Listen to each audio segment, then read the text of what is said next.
చాలా సందర్భాల్లో మనం వింటూ ఉంటాం.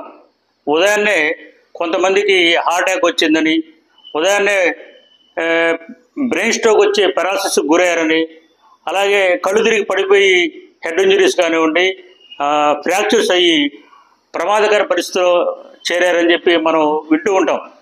ముఖ్యంగా ఉదయాన్నే శరీరంలో వచ్చేటువంటి మార్పులు ఏంటి, వీటికి అనుగుణంగా తీసుకోవాల్సిన జాగ్రత్తలు ఏంటి అనేటువంటి చాలా ముఖ్య విషయాలు తెలుసుకోవాల్సిన అవసరం ఎంతనే ఉంది. ముఖ్యంగా 5 అంశాలు లేదా 5 మిస్టేక్స్ కానివ్వండి, 5 అంశాలు కానీ, మనం 5 హ్యాబిట్స్ కానీ మనం తెలుసుకోగలిగితే ఈ ప్రమాదకర పరిస్థితుల నుంచి మనం దూరం కావచ్చు. మొట్టమొదటిది హైడ్రేషన్. ఉదయం లేచిన వెంటనే తగినంత నీరు తీసుకోవాలి. ముఖ్యంగా నిద్ర లేచిన వెంటనే చాలామంది కాఫీ తాగుతారు, అదో మిస్టేక్. కాఫీ కన్నా కూడా ముఖ్యంగా తీసుకోవాల్సింది వాటర్. ఎవరైతే 2 గ్లాసులు మంచినీళ్ళు ఉదయం లేచిన వెంటనే 10 నిమిషాల లోపు 10-15 నిమిషాల లోపు 2 గ్లాసులు వాటర్ తీసుకుంటే అది చాలా ప్రభావం చూపిస్తుంది ఆరోగ్యం మీద. ముఖ్యంగా రాత్రంతా నిద్రలో దాదాపు 6-7 గంటల నిద్రలో చుక్క నీరు తీసుకోం మనం. తర్వాత శరీరం నుంచి వాటర్ ఏంటో అది గుండె చప్పుడు కానివ్వండి, ఊపిరి వదులుతున్నప్పుడు కానివ్వండి, ఈ చర్మం ద్వారా ఎంతో కొంత వాటర్ అనేది పోతూ ఉంటుంది. పొద్దున్నే ఈ డీహైడ్రేషన్ లైట్గా ఉన్నా కూడా దాన్ని మనం కరెక్ట్ చేసుకోవటం వల్ల చాలా ఉపయోగం ఉంటుంది. ఎందుకంటే ఈ బ్రెయిన్ అనేది 75% బ్రెయిన్లో వాటర్ ఉంటుంది. ఏమాత్రం కొంచెం వాటర్ తగ్గినా కూడా అది చాలా ప్రభావం చూపిస్తుంది బ్రెయిన్ మీద. అలాగే ఉదయం లేచిన వెంటనే గుండె వేగం పెరుగుతుంది, బీపీ పెరుగుతుంది, సో కార్డియోవాస్కులర్ సిస్టమ్ కూడా యాక్టివేట్ అవుతుంది. సో ఈ సందర్భంలో కానీ మనం ఒక 2 గ్లాసులు వాటర్ తీసుకోవడం వల్ల ఈ సర్క్యులేషన్ సిస్టమ్ మెయింటైన్ అవుతుంది. బ్రెయిన్కి వాటర్ చేరటం వల్ల ఏంటంటే బ్రెయిన్ సర్క్యులేషన్ ఇంప్రూవ్ అవుతుంది, బ్రెయిన్ అలర్ట్ అవుతుంది, బ్రెయిన్ ఫంక్షన్ చాలా ఇంప్రూవ్ అవుతుంది. ముఖ్యంగా ఇంకో విషయం గుర్తుపెట్టుకోవాలి, మనం ఎప్పుడైతే 2 గ్లాసులు వాటర్ తాగుతామో మనం బాత్రూంలో ఫ్లష్ చేస్తే వాటర్ ఎంత క్లీన్ అవుతుందో వాటర్ తోటి, అలాగే మన శరీరంలో కూడా ఉండే టాక్సిన్స్ కానివ్వండి, బ్రెయిన్లో ఉండే టాక్సిన్స్ కానీ, శరీరంలో ఉండే వేస్టేజ్ కానీ ఫ్లష్ చేసినట్టు క్లీన్ అయిపోతుంది. అలాగే ఎప్పుడే ఈ ఉదయాన్నే రక్తం గడ్డగట్టే గుణం కూడా 30% అధికంగా ఉంటుంది.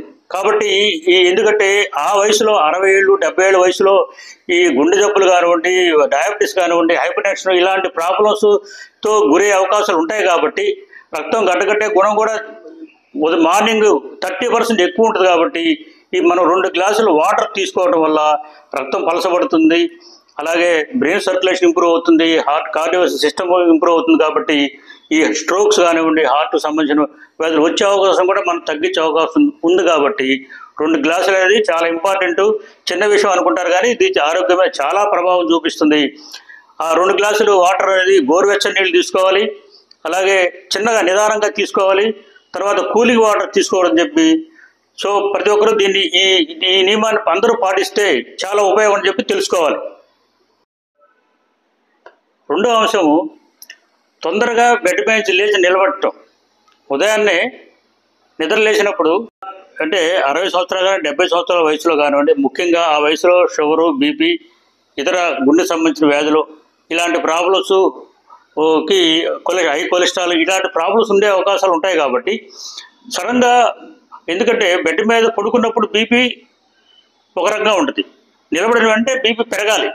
కానీ ఒక్కోసారి ఏంటంటే ఈ వయసు మూలాన అయితేనే ఈ ప్రాబ్లమ్స్ మూలాన బీపీ పెరగకుండా ఒక్కోసారి తగ్గుతుంది. దీన్నే ఆర్థోస్టాటిక్ హైపోటెన్షన్ అంటారు, లేదా పోస్చరల్ హైపోటెన్షన్ అంటారు. దీనివల్ల ఏమవుతుందంటే ఒక్కసారి సడన్గా బెడ్ మీద నుంచి లేచి నిలబడితే కళ్ళు తిరుగుతాయి, అలాగే డిజ్జినెస్ వచ్చేసి ఈ కళ్ళు బైరలుగా మైకోలాగా వచ్చేసి సడన్గా పడిపోతారు. ఒక్కోసారి ఆపుకునే అవకాశం కూడా ఉండదు. అలాంటప్పుడు తలకి దెబ్బలు తగిలే అవకాశం ఉంది, లేకపోతే ఫ్రాక్చర్స్ అయ్యేటువంటి ప్రమాదకర అవకాశం ఉంది. కాబట్టి ఈ వయసు వాళ్ళు ముఖ్యంగా లేచి కూర్చొని కాళ్ళు వేళ్ళనేసుకొని కాళ్ళు చేతులు ఒక 4-5 సార్లు గట్టిగా ఊపి, ఇంకా కాళ్ళు చేతులు పైకి కిందకి ఒకసారి గట్టిగా ఊపి లేచి నిలబడి ఒక్క క్షణం, ఆ తర్వాత కానీ మనం నడక మొదలు పెడితే ఇలాంటి ప్రమాదకరమైనటువంటి పరిస్థితి ఉండదు. కాబట్టి సో మార్నింగ్ లేచిన వెంటనే ఈ జాగ్రత్త తీసుకోవాలి. మూడో అంశము 60-70 సంవత్సరాల వయసులో ముఖ్యంగా నిద్ర లేచిన తర్వాత చెస్ట్ డిస్కంఫర్ట్ కానివ్వండి, లేకపోతే ఆయాసం కానీ ఉంటే అది గ్యాస్ ట్రబుల్ అని చెప్పి ఒక మిస్టేక్ అర్థం చేసుకునే అవకాశం ఉంది. ఎందుకంటే ఆ వయసులో ఇలాంటి చిన్న మార్పులు వచ్చినా కానీ మనం గుండెకు సంబంధించిన టెస్టులు చేయించుకోవాలి. చాలామంది చేసే పొరపాటు ఏంటంటే ఈ ఛాతీలో డిస్కంఫర్ట్ ఉన్నా కానీ, తర్వాత ఆయాసంగా ఉన్నప్పుడు ఇది గ్యాస్ ట్రబుల్ అని చెప్పి కొన్ని డిలే చేస్తారు. హాస్పిటల్కి వెళ్ళడం డిలే చేసి కొంత సొంత వైద్యం చేసుకొని డిలే చేయటం వల్ల గుండెకు సంబంధించిన వైద్యం లేట్ అయిపోతుంది. గుండె హార్ట్ నిజంగా హార్ట్ అటాక్ వచ్చినప్పుడు కూడా గుండెకి దెబ్బతింటుంది. గుండె మేజర్గా ఎక్కువ దెబ్బతిని గుండె ఓటికుండా అయిపోయే అవకాశం ఉంది. కాబట్టి ఒకవేళ మనం రక్షించుకున్నా కానీ గుండె పంపింగ్ తగ్గిపోతుంది. సో హార్ట్ ఫెయిల్యూర్లోకి వెళ్ళిపోతారు. కాబట్టి అది ఆయాసం కానివ్వండి, చెస్ట్ డిస్కంఫర్ట్ వస్తే వెంటనే డాక్టర్ సంప్రదించి ఈసీజీ తీసుకొని గుండె సంబంధించినటువంటి వ్యాధి ఉందా లేదా కన్ఫర్మ్ చేసుకోవాల్సిన అవసరం ఎంత ఉంది. గ్యాస్ ట్రబుల్ అని చెప్పి లేట్ చేసుకొని హాస్పిటల్కి వెళ్తే చాలా వాల్యుబుల్ టైంను మనం వేస్ట్ చేసుకున్నట్టు అవుతుంది. కాబట్టి అది ఒక్కోసారి ప్రాణాంతకం కూడా అవుతుంది. కాబట్టి ఈ మిస్టేక్ చేయకుండా జాగ్రత్తలు తీసుకోవాలని చెప్పి తెలుసుకోవాలి. 4వ అంశము, నిద్ర లేచిన వెంటనే చాలా రిలాక్సింగ్ మూడ్లో ఉండాలి. కంగారు, ఫ్రస్ట్రేషను, యాంగ్జైటీ ఇలాంటి ఏమీ లేకుండా ప్రశాంతంగా నిద్ర లేచినప్పుడు కానీ కొంత టైం గడిస్తే ఆ రోజంతా బాగుంటుంది. తర్వాత అనుకున్న పనులు కానీ ఏదైనా కానీ ప్రశాంతంగా చేసుకోగలరు. కాబట్టి ఎర్లీ మార్నింగ్ రిలాక్సింగ్ మూడ్ అనేది చాలా ఇంపార్టెంట్. అందుకనే నిద్ర లేచిన వెంటనే హడావుడిగా ఫోన్ పట్టుకోవటం, పేపర్ పట్టుకోవటం, లేదంటే టీవీ పెట్టుకొని న్యూస్ చూడటం ఇలాంటివన్నీ చేయకూడదు. ఒక అరగంట సేపు, ఎందుకంటే నిద్ర అవస్థ నుంచి మెదడు మళ్ళీ ట్రాన్సిషన్ జోన్ అంటారు. అంటే నిద్రలో నుంచి మెదడు మళ్ళీ అలర్ట్ అవడానికి, మెదడు మళ్ళీ మెరుగైన చురుకైన పని చేయడానికి కొంత టైం పడుతుంది.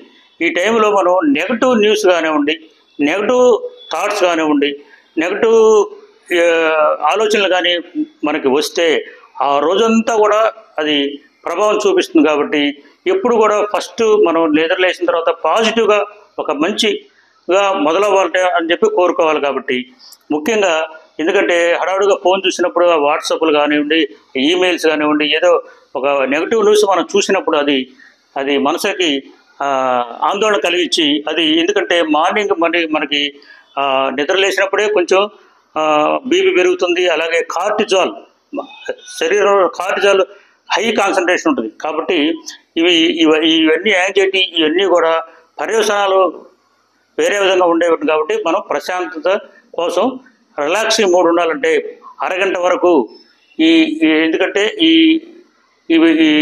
ఎలక్ట్రానిక్ అన్ని పక్కన పెట్టి ప్రశాంతంగా ఉండడానికి ప్రయత్నం చేయాలి. 5వ అంశం, స్కిప్పింగ్ బ్రేక్ఫాస్ట్ చేయకుండా ఉండటం. చాలామంది జస్ట్ కాఫీ తాగి బ్రేక్ఫాస్ట్ చేయకుండా చాలామంది ఉంటారు. అలాగే కొంతమంది ఏంటంటే బరువు తగ్గడానికి బ్రేక్ఫాస్ట్ మానేస్తూ ఉంటారు. నిజానికి ఇది మంచి అలవాటు కాదు. ఈ మిస్టేక్ చేయొద్దు. బ్రేక్ఫాస్ట్ ఎందుకంటే మనకి రాత్రంతా రెస్ట్లో ఉండి మెటబాలిజం అంతా స్లో ఉంటుంది. ఒకసారి మెటబాలిజం మళ్ళీ మళ్ళీ స్టార్ట్ అవ్వాలంటే బ్రేక్ఫాస్ట్ కంపల్సరీగా ఎంతో కొంత మితంగా తీసుకోవాలి. అలా తీసుకోకుండా ఉంటే వల్ల మనకి ముఖ్యంగా బ్రేక్ఫాస్ట్ మానేశారనుకోండి వెయిట్ తగ్గడం కాదు, వెయిట్ పెరుగుతారు. ఓవర్ వెయిట్ పెరిగే అవకాశం ఉంటుంది. అలాగే గుండె జబ్బులు వచ్చే అవకాశం ఉంటుంది. తర్వాత ముఖ్యంగా డయాబెటీస్ వచ్చే అవకాశం కూడా ఎక్కువ ఉంటుంది. కాబట్టి బ్రేక్ఫాస్ట్ స్కిప్ చేయడం అనేది మంచి అలవాటు కాదు. ఆ మిస్టేక్ని చేయొద్దు. ముఖ్యంగా బ్రేక్ఫాస్ట్ చేయటం వల్ల ఏంటంటే మనకి ఎనర్జీ లెవెల్స్ కావాలి. ఎందుకంటే రాత్రంతా మెటబాలిజం స్లోగా ఉంటుంది. ఎప్పుడో దాదాపు గ్యాప్ చాలా ఉంటుంది. ఎప్పుడో ఆహారం తీసుకున్న దానికి మళ్ళీ బ్రేక్ఫాస్ట్ దాదాపు 10 hours 12 hours దాటిపోయి ఉంటుంది. కాబట్టి మెటబాలిజం స్టార్ట్ అవ్వాలంటే, జీవ ప్రక్రియ మొదలవ్వాలంటే, ఎనర్జీ లెవెల్స్ పెరగాలంటే కంపల్సరీగా బ్రేక్ఫాస్ట్ తీసుకోవాలి. ముఖ్యంగా ఈ మనకి కార్డియోవాస్కులర్ సిస్టమ్ కానివ్వండి, బ్రెయిన్ కానివ్వండి, డైజెస్ట్ సిస్టమ్ కానీ ఇవన్నీ కూడా మెరుగైన పని చేయాలంటే బ్రేక్ఫాస్ట్ కంపల్సరీ కావాలి.